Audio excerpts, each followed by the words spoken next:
যদি মনে করে যে 36 দিনের আন্দোলনে সরকার পতন করেছে, এটা আমি বিশ্বাস করি না।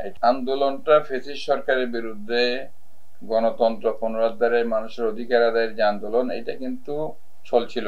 সেই 14 সালে আমরা দেখেছেন বিএনপি যখন আওয়ামী লীগ সরকার যখন তত্ত্বাবধায়ক সরকার ব্যবস্থা বাতিল করলো, তখন বিএনপি নির্বাচন বয়কট করলো। তো আওয়ামী লীগ নির্বাচন আগে 153 সিট তারা কনফার্ম করলো এবং নির্বাচন ছাড়াই তারা সংসদে গেল।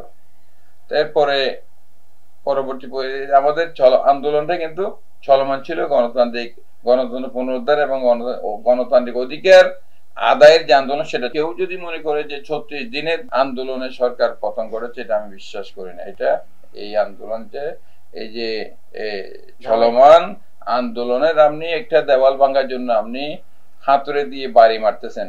লাস্ট এক বাড়িতে ইয়াটা পরে গেল, যেহেতু আপনি কি শুধু ওই বাড়িতে দেওয়ালটা পরে এসে বলবেন এই যে আমি মনে করে এর আগে 99 বাড়ি দিলাম, 191 বাড়িতে দেওয়ালটা বলবেন, 99 বাড়ি কি ওখানে ওই দেওয়ালটাকে করার জন্য, ভাঙার জন্য কাজ করে নাই?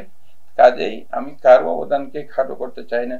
আমাদের ছাত্ররা যারা প্রথমে কোটা বিরোধী আন্দোলন থেকে সেটা এক দফায় গেছে, এটা জনগণের সমর্থনে, জনগণকে সাথে নিয়ে, জনগণের অকুণ্ঠ সমর্থনে এই আন্দোলন গতি লাভ করেছে এবং সফল হয়েছে। শেখ হাসিনা পালিয়েছে।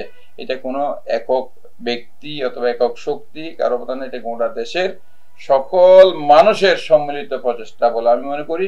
এবং এখানে বাংলাদেশ জাতীয়তাবাদী দল হিসেবে এবং আরো যারা আন্দোলন ছিল তারা দল হিসেবে তারা ভূমিকা রেখেছে, তারা নির্যাতনের শিকার হয়েছে, তারা অনেক ত্যাগ স্বীকার করতে হয়েছে। কাজেই এখানে আমি এককভাবে কারো অবদানকে স্বীকার অথবা অস্বীকার করছি না। এটা গোটা বাংলাদেশের জনগণ এই আন্দোলনের সাথে ছিল বলেই এই আন্দোলন সফল হয়েছে, শেখ হাসিনা পালাতে বাধ্য হয়েছে।